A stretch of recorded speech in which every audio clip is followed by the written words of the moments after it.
Okay, I'm Vincent Pace. I'm the blogger behind Street Smart Language Learning. My connection to language learning is that I've studied 7 foreign languages to varying degrees of success, but in all of them I can get around at least, and in some a lot more than that. And you are resident in Japan, where you are a lawyer. That's right. That's what puts bread on the table. That's right. I'm a lawyer at a Japanese firm, so Japanese is more my day-to-day language than English. Very good. And of course, I'm Steve at the Linguist on Language blog, and we are going to try to have a debate. Okay? And we're going to talk about the role of grammar. And I put up a video recently where I said, can't remember what the words were, but go easy on, spare the grammar, I think it was called. And I sort of tried to downplay the importance of grammar instruction in language learning.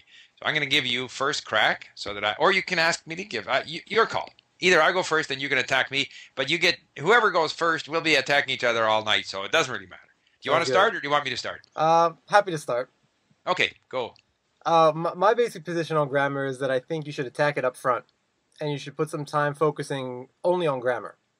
Okay. My typical approach is to actually write an outline of the grammar. So I go through the book, I look at all the rules, and I convert them into my own words, things that make sense to me without needing to, look up any grammar terms. Because, I'm with you on I don't like grammar terms. I keep them to a minimum. But at the end of the day, what I end up having is an outline that is my own creation that I've used active output to create. So it's more than just a passive read. I think when you just passively read something, in one ear and out the other. But if you actually take that and you process it, it does a much better job of burning the information into your brain. So how do you process it at the very beginning? You can't output anything. You don't know anything. Right. Well, how you process it is by organizing the rules into your own kind of structure. Okay.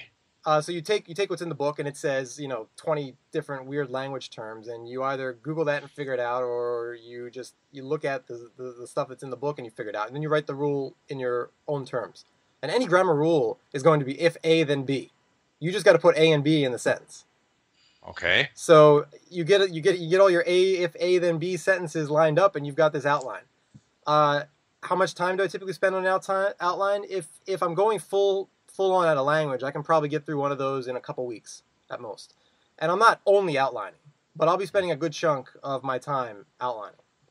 Okay. Then after those first few weeks, then I'm largely with you. After those first few weeks, then we're getting into input, getting into exposure, getting to use it, and then getting corrections and so on. So at that point, I guess I'll turn it back to you. Okay. Now, the fact that you have learned to varying degrees of proficiency 7 languages means that you have developed a system that works for you. So I'm not going to say that your system doesn't work for you. I'm only going to say what I do for me. Okay.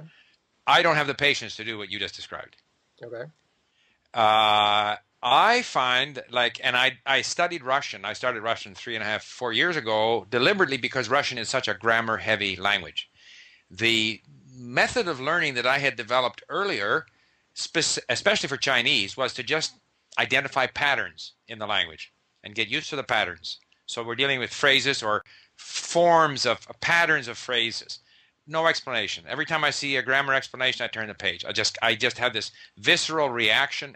My eyes glaze over. I can't absorb them. So Russian, grammar heavy. I went into Russian, but nevertheless, you start with these books like Teach Yourself Russian. I mean, they are going to give you some explanation, but it's not like if A then B.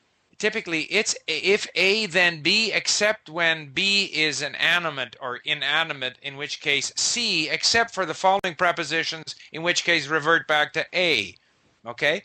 And I'm not exaggerating. There are lots of things like that. Sure. And in heavily inflected languages, it's not only understanding that the dative case is when you do something to someone. Okay, that's easy to understand. But when the ending for the dative in the masculine is also the genitive in the plural feminine, or the endings are all over the place, I find that I cannot absorb the explanations. I cannot absorb the tables.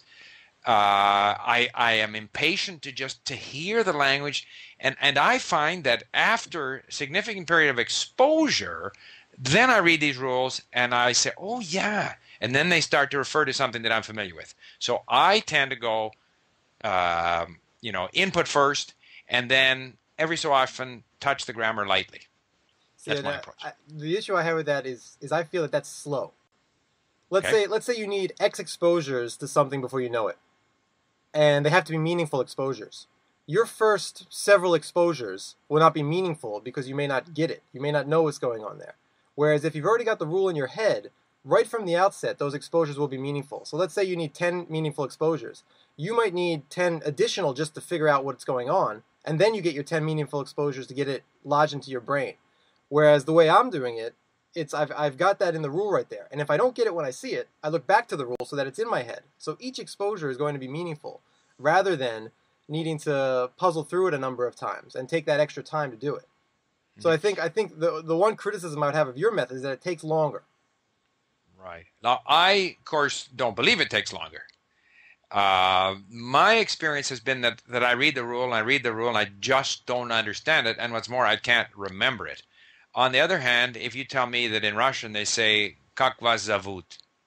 "Как вас зовут?" How, what's your name? "Как вас зовут?" I don't worry about the fact that it's how are you called, and is the vas in the accusative or the genitive or whatever. I don't worry about it. It's just "Как вас зовут?" What I do is I'm hungry for words.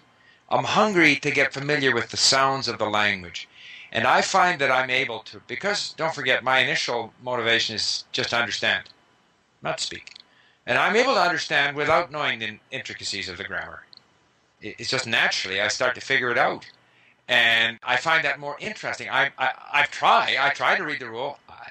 Has no impact on me whatsoever. So that's not to say that, yeah, I might, as I'm going through, I might flip through some things like, but no, not really. I can't say no that I don't. I know. No, if you say okay, Korean is a language where it's sort of they add things to the verb, you figure that out pretty soon. No, I tend to avoid the grammar. To be perfectly honest, I don't find it slow. I think I learn actually languages quite quickly. Now you might say that's because I'm a more experienced language learner, and so but then so are you. So the question is, someone who doesn't have that background, which is better? I don't know. I can't say which is better. I can only say what works for me. Right. I mean I would still say that you've got to puzzle it out. Okay, for the "Как вас зовут" or something short like that. Right. That's fine. Those little Right. phrases you're going to get right at the beginning. Like, I mean, who knows the grammar behind "Ohayo gozaimasu"? It's there, Right. but it's so Right. high level that there's almost Right. no point in studying it. But that said, when you need to output, when you need to say Right. something, write something, then actually need to make decisions. You need to decide what you're going to Absolutely. use, and Absolutely. having that knowledge in your head already would make, for instance, "Как вас зовут", that would make that a repetition. If you know that whatever case, whatever is going on in that sentence, that would be a repetition of your grammar rule rather than just some Right. raw phrase that you have to Raw. memorize to mean something particular.